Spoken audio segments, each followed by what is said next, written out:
अस्सलामुअलैकुम प्यारे दोस्तों, क्या आप एक ऐसे मुल्क का तस्वुर कर सकते हैं जहां हजारों साल पुरानी रोमन सल्तनत के आसार आज भी मौजूद हों?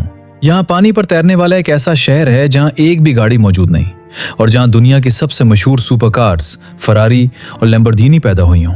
और सबसे हैरानकुन बात यह है कि यही वो मुल्क है जिसके अंदर दुनिया का सबसे छोटा मगर मुकम्मल आज़ाद मुल्क भी मौजूद है। पूरी दुनिया के अमीर तरीन अफराद यहाँ का रुख क्यों करते हैं?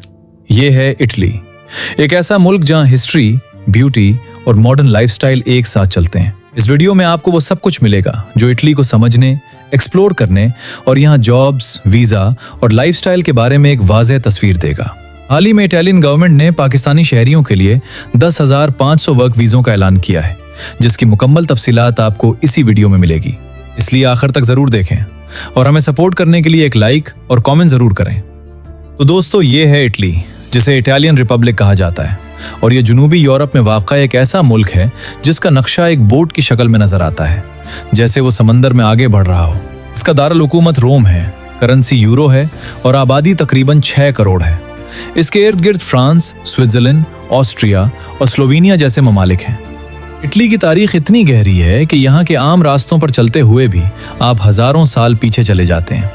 यही वो जमीन है जहां रोमन एम्पायर ने दुनिया के बड़े हिस्से पर हुक्मरानी की, और आज भी रोम में कोलोसियम जैसे अजीम खंडरात मौजूद हैं जहां कभी ग्लैडिएटर्स अवाम के सामने लड़ते थे, जहां एक वक्त में 50,000 से ज्यादा लोग बैठकर ये मुकाबले देखा करते थे, जो इस जमाने की इंजीनियरिंग का शाहकार था। बाद में यही मुल्क रेनेसेंस का मरकज बना, जहां लियोनार्डो दा विंची और मिकेलएंजेलो जैसे लोगों ने आर्ट और साइंस को नई शक्ल दी। अगर हम इटली की सबसे मुनफरिद जगह की बात करें तो वो है वेनिस, एक ऐसा शहर जो वाकई पानी पर आबाद है और दुनिया के खूबसूरत तरीन शहरों में शुमार होता है। यहाँ हर साल तकरीबन 2 से 3 करोड़ सयाह आते हैं जो इसकी खूबसूरती और अनोखे निज़ाम को देखने के लिए आते हैं। ये एक कार फ्री शहर है, यानी यहाँ गाड़ियां नहीं चल सकती, बल्कि लोग कश्तियों के जरिए सफर करते हैं, जिन्हें गोंडोला कहा जाता है। अगर आपको घर से मार्केट जाना हो या किसी दोस्त से मिलने जाना हो तो आप कश्ती लेते हैं, जैसे हम यहाँ गाड़ी या मोटरसाइकिल लेते हैं। यहाँ के लोग पानी के साथ जीने के आदी हो चुके हैं। उनके घर नहरों के किनारे होते हैं और हर तरह की डिलीवरी भी खूबसूरत बोट्स के जरिए होती है। वेनिस की नाइट लाइफ भी काफी इंटरेस्टिंग है। यहाँ शाम के वक्त रोशनियों में नहरें चमकती हैं, छोटे कैफे में लोग बैठकर कॉफी या ड्रिंक्स एंजॉय करते हैं, और रोमांटिक माहौल इस शहर को दुनिया भर के कपल्स के लिए खास बना देता है। कारोबार के लिहाज से यहाँ टूरिज्म सबसे बड़ा जरिया आमदन है। लोग होटल्स, रेस्टोरेंट्स, गोंडोला राइड्स और सुवेनियर्स के जरिए कमाई करते हैं, यानी पूरा शहर एक तरह से टूरिज्म इकोनॉमी पर चल रहा है। इटली के लोग अपनी जिंदगी को एक खास अंदाज में जीते हैं जिसे डोल्चे वीटा कहा जाता है, यानी स्वीट लाइफ। यहाँ लोग जल्दी में नहीं होते, बल्कि हर लम्हा एंजॉय करते हैं। मिसाल के तौर पर लंच ब्रेक यहाँ 2 घंटे तक भी हो सकता है, क्योंकि लोग आराम से खाना खाते हैं और फैमिली के साथ वक्त गुजारते हैं। मिलान जैसे शहर फैशन के लिए दुनिया भर में मशहूर हैं, जहां लोग अपने लिबास और स्टाइल पर खास तवज्जो देते हैं। आपको लगता है अजीब कवानीन सिर्फ फिल्मों में होते हैं? जरा इटली का ये किस्सा सुने। नेपल्स के करीब एक गांव है फाल्चियानो देल मासिको, जहां बाकायदा ऐलान किया गया कि यहां मरना मना है। वजह सुनकर हंसी भी आती है और हैरत भी। गांव का कब्रिस्तान भर चुका था और पड़ोसी गांव से झगड़ा चल रहा था, तो मेयर ने तंजिया अंदाज में यह हुक्म जारी किया ताकि नई जगह बनाई जाए। दिलचस्प बात यह है कि यह हुक्म आज भी कागजों में मौजूद है। टस्कनी में लागो दी वागली नामी झील के नीचे एक पूरा कदीम गांव छुपा हुआ है, जिसे फैब्रिके दी करेजिने कहा जाता है। यह 13वीं सदी का गांव था, जिसे 1940 की दहाई में डैम बनाने के लिए पानी में डुबो दिया गया। लेकिन जब कभी झील का पानी कम किया जाता है, जो कि कई सालों बाद होता है, तो ये गोस्ट विलेज दोबारा जाहिर हो जाता है। रोम सिटी में एक और अनोखा मंजर देखने को मिलता है। यहाँ लाखों बिल्लियां आज़ाद घूमती हैं और उन्हें कानूनी तहफ़्फ़ुज़ हासिल है। इन बिल्लियों को शहर के मकामी रिहायशी समझा जाता है और लोग उनकी देखभाल भी करते हैं। और अगर आपको थोड़ा सा खौफ और हैरत एक साथ महसूस करना हो तो रोम में कैपुचिन क्रिप्ट जरूर देखें। यहाँ ज़मीन के नीचे छोटे कमरों में हज़ारों राहबों की हड्डियों से दीवारें, डिज़ाइन और यहाँ तक के झूमर भी बनाए गए हैं। हुकूमत की तरफ से भी यहाँ लोगों को काफ़ी सहूलियात दी जाती हैं, जैसे पब्लिक हेल्थ केयर सिस्टम, जो शहरियों को बुनियादी मेडिकल सहूलियात फराहम करता है।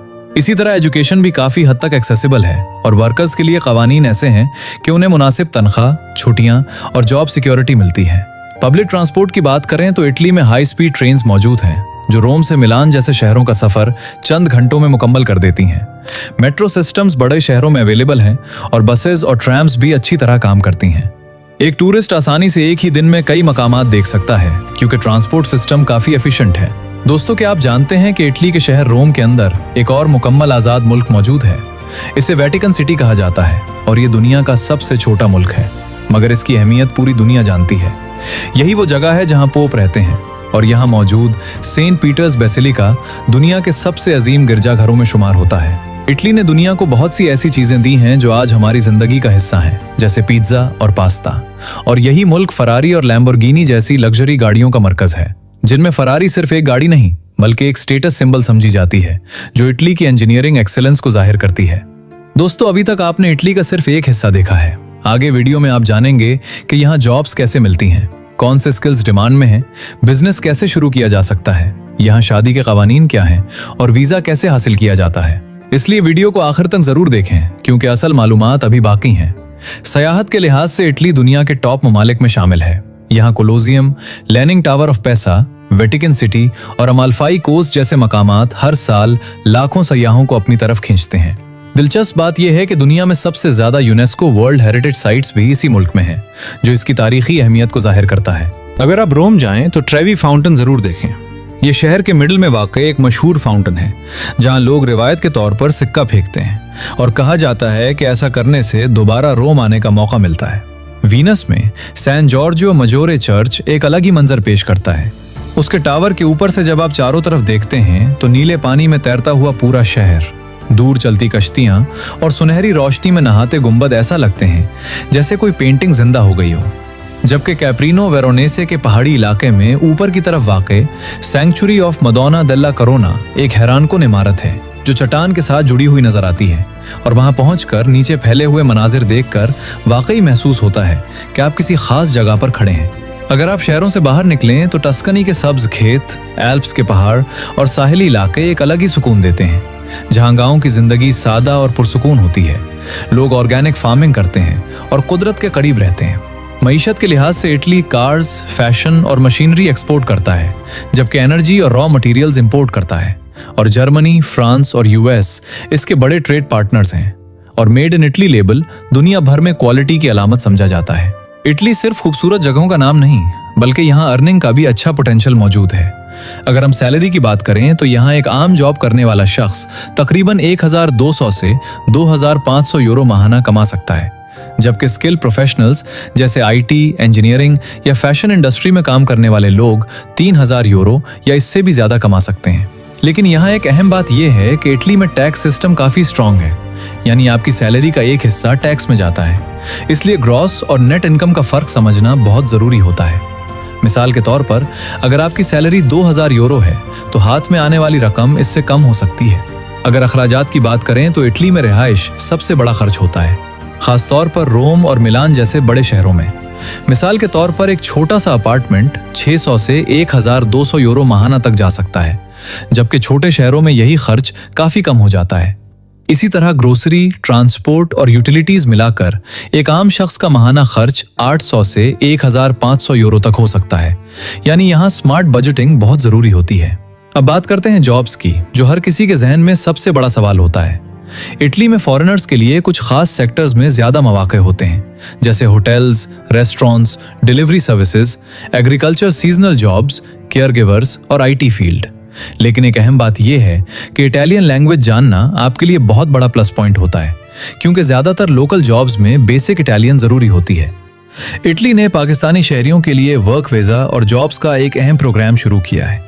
इसके तहत 2026 से 2028 तक तकरीबन 10,500 वीजे दिए जाएंगे, यानी हर साल करीब 3,500 पाकिस्तानी वर्कर्स को मौका मिलेगा, जिनमें सीजनल और नॉन सीजनल दोनों शामिल हैं। ये मौके welding, health care, agriculture, hospitality, construction और लॉजिस्टिक्स जैसे शोबों में दस्तयाब होंगे, जहां स्किल्ड और सेमी स्किल्ड दोनों अफराद अप्लाई कर सकते हैं। ये सिस्टम इटली के डिक्रीतो फ्लूसी के तहत चलता है और ख़ास बात यह है कि पाकिस्तान के लिए अलग कोटा रखा गया है।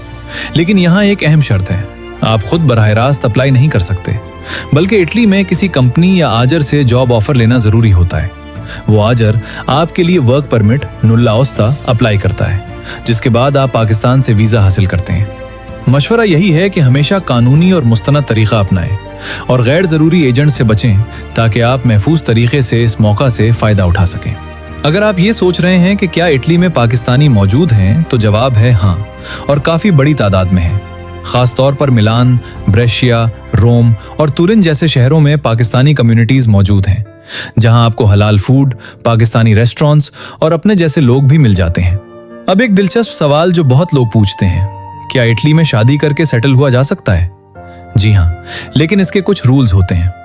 अगर आप किसी इटलियन सीजन से शादी करते हैं तो आपको रेजिडेंसी मिल सकती है और कुछ साल बाद सिटीजनशिप के लिए अप्लाई भी किया जा सकता है, लेकिन इसमें लीगल प्रोसेस, डॉक्यूमेंट्स और वेरिफिकेशन शामिल होते हैं।